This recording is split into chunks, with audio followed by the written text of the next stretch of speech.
Oh, you're going to do the mics. Yeah, for when you're ready. Yeah. Okay. So we have some great state presidents.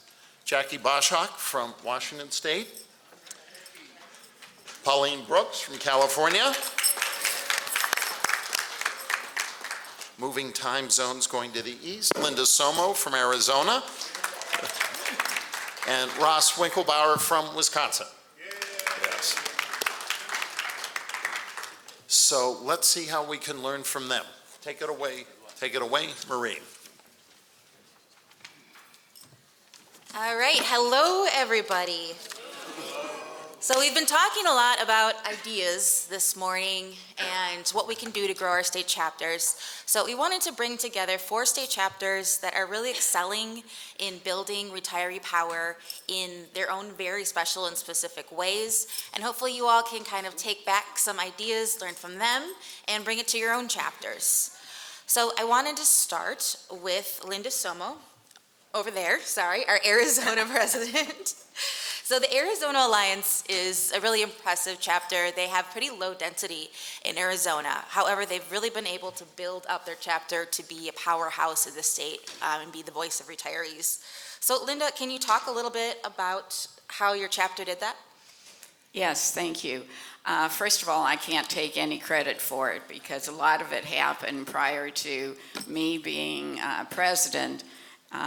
However, I can give credit to the previous boards that have served and people like Doug Hart and Sandra Cole and Vic Peterson, and who had the good sense to hire a great executive director, Dora Vasquez.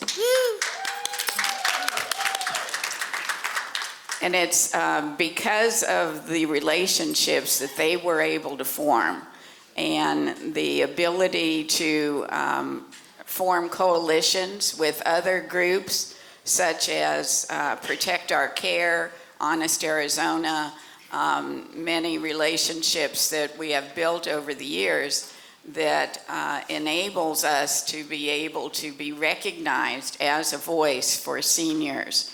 And being at things like rallies and protests and lobbying and building relationships with legislators that, and especially with congressional delegations, with both of our senators from Arizona, both Mark Kelly and Ruben Gallego. We have done events with them, with our friendly Congress people like Greg Stanton and Ansari, so in Grijalva, that we have become recognized and been visible so that now they come to us.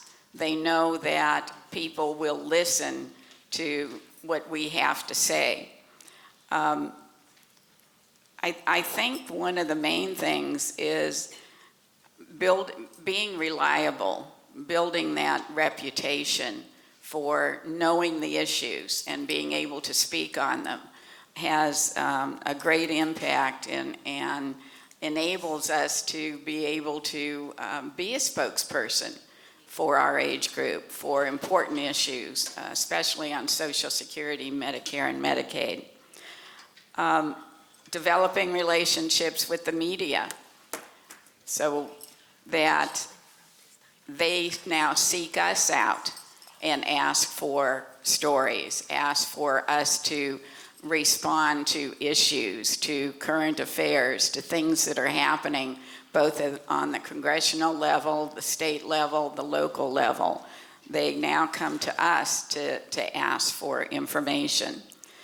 And I think that also because of those relationships, because of the reliability, because of being highlighted on things, that gave us the ability to be able to seek grants from the federal level and the state level. And with those grants, we have been able to do much more because it gave us funding. Funding that we could hire staff to do some of the work for us or with us, and to help us reach more people. So being recognized helped build the relationships, helped build the ability to bring funds into our alliance and build that. So it was kind of a snowball effect. All right. Thank you, Linda. So Ross, Wisconsin has been fantastic at actions, rallies, things like that, getting people out. I know recently you teamed up with AFGE to do some Social Security rallies. Can you talk about that and why it was such a success? Sure. Thank you, Maureen. And if you notice, the picture they show of me up on stage has got my mouth open, so I guess they figure I'm always yakking someplace. So that's why they asked me up here. But anyway, thanks to our partnership, and like Linda said, it wasn't me. It was my group of active retirees that I work with, and my former executive, Alex Brower. We made a partnership with a great organization, AFGE, Council 220, and we've become a strong partner. We started this about 3 years ago, and the reason we started is because unless you're ultra rich, Social Security matters. Many of us older people never was offered a 401k because they weren't around back then. So unless you have a defined pension, the only income you have is Social Security. So what we do as an organization, we are trying to bring awareness to people to let them know that we want to not only protect, but enhance Social Security, Medicare, and Medicaid. So what we've been doing, along with AFGE, is we've been holding rallies. We started this 3 years ago. This year will be our third. The first year, and we go around the state. The first year we did 11 rallies. Sometimes those rallies were me and Alex and maybe one other person show up. But we were out there with our signs and people would stop and talk to us and get going. But a second year, we just grew immensely. People started seeing us. Press was constantly there, and that was thanks to AFGE because they've got a great press organization person that worked with us and got the word out. And our rallies grew from 2 or 3 to 30 to 50. And we don't spend all day out there. We'd get out there at noon and stay out there for an hour with our signs. Cars go by honking. In the freezing cold? Huh? In the freezing cold, yes. Yep. In the freezing. And she brings up a great point. On January 14th this year, the coldest and windiest day we had in Wisconsin, we decided to do a rally blast. We held 8 rallies simultaneously across the state. And Maureen, who's from Wisconsin, came to our Milwaukee one. And you all look at her now and you can recognize her. Well, at that rally, the only thing you saw was her eyeballs. And she was smart because it was cold and windy. But anyway, again, I know I yak.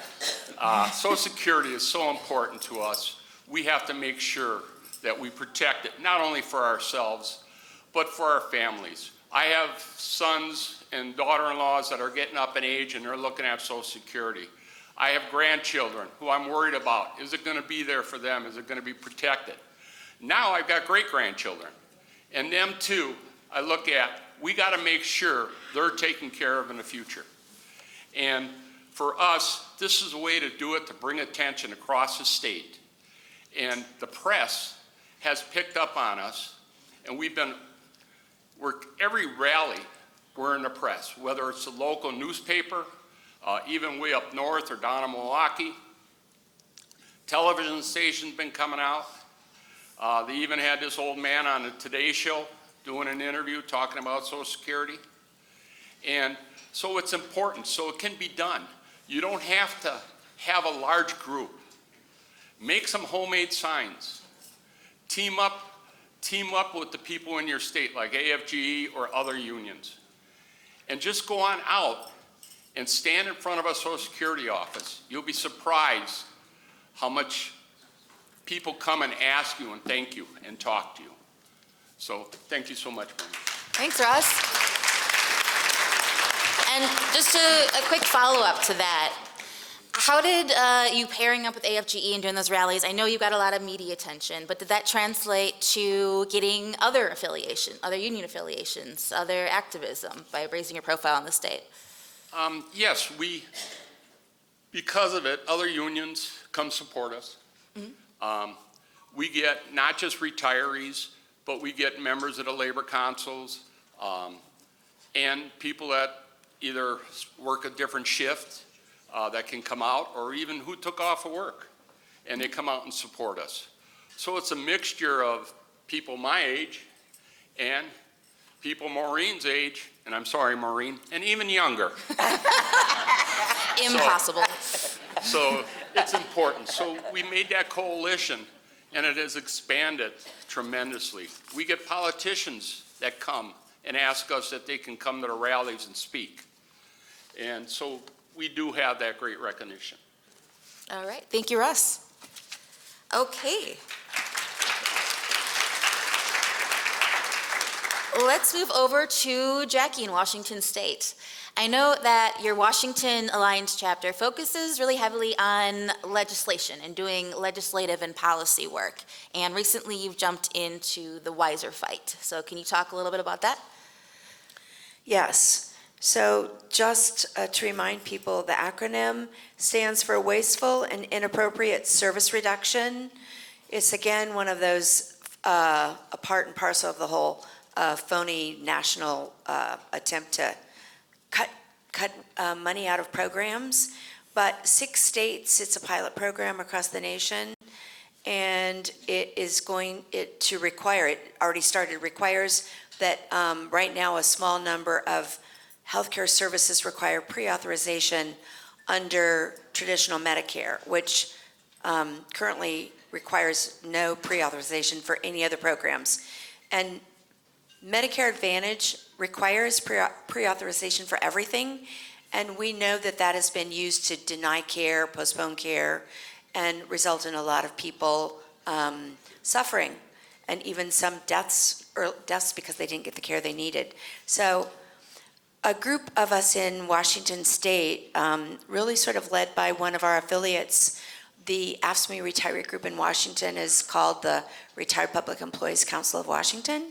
And we went to our insurance commissioner and talked to her about our concerns. As soon as we heard about Washington being one of those states, she did a lot of work and put out a really awesome press release laying out her concerns about the program and promising to try to keep track of it. She wanted us to spread the word that anyone who had been denied care should report to her so she could keep track of it, because we fear that the reporting statistics that would be given to states from CMS would not be accurate. And so we also then started working on legislative things, talking to our senators and our legislators, but also reaching out to other partners. So because we know that we work with statewide organizations around healthcare issues, there's an organization called that Healthcare is Human Rights, and another organization, the Washington State Senior Lobby Organization. We've worked with, I'm looking for my list of Washington State. We also work with a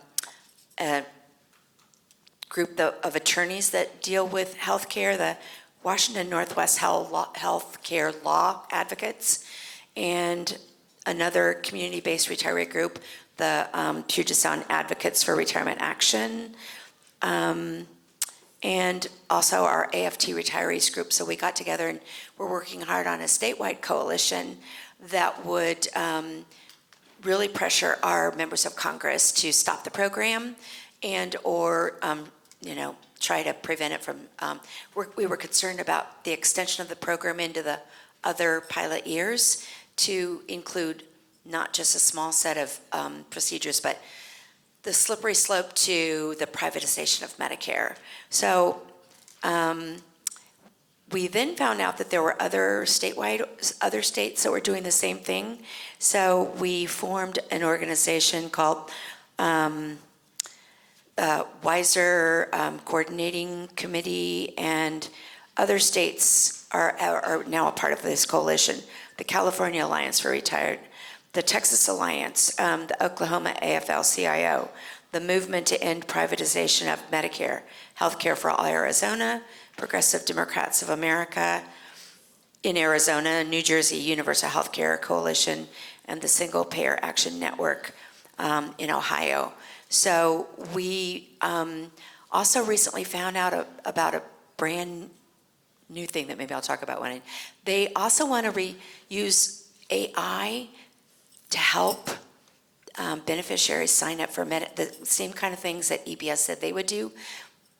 Under the Older American Acts, they fund the SHIP programs in every state. They want to replace that and use AI to help people sign up for their Medicare. So now we've included that under the Wiser program because, again, it's all about doing away with good programs for seniors and saving money. Thank you. Thanks, Jackie. And I know Wiser has come up a lot over the past few days, and none of us are fans. There are probably a few more states that want to get involved. How can they get involved in this coalition? Well, they can contact me. We do have a Google Drive with all of the people that are a part of the coalition, and we meet monthly and maybe even be speeding it up more. So if you contact me, I can put you in touch with the administrator, and they can get you signed up so you see all the emails because there's also a lot of activity in between our meetings. Okay. So let me know if you want to get involved. And I'm listed in the program with all the presidents on that information that was sent out to everyone in the packets. Thanks, Jackie.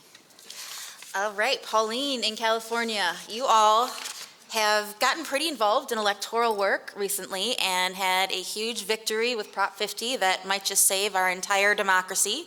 So thank you for that. How did you make it happen, and what kind of electoral work did you do? Well, we're proud to say that, and I hope that everyone in here, we're proud to say that, yes, we were a very crucial portion of passing Proposition 50. Proposition 50 passed because of the hard work of seniors in California. Together, we secured a powerful victory, older and caregivers, for our disability community, our family, and of course, all Californians. The win didn't happen overnight. It happened because we did that for months. We were making calls, we were knocking on doors, we were hosting forums, we were making noise. Our CATs, which is what we call our Cara Action Teams, we're fortunate enough to have a member who is a national folk singer.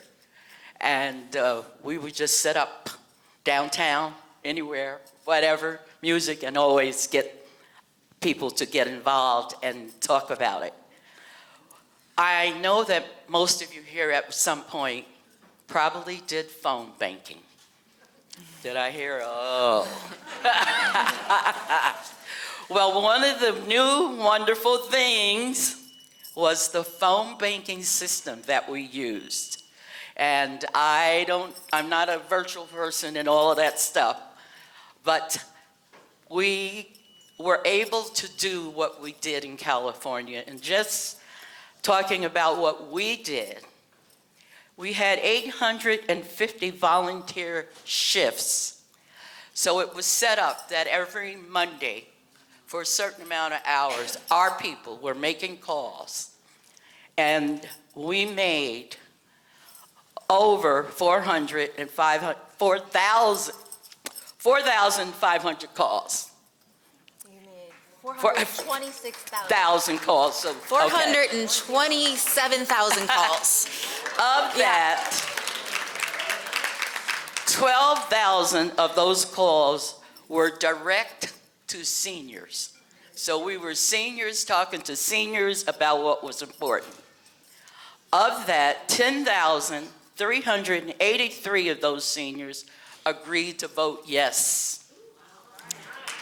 37% of that electorate was 65 years old and older.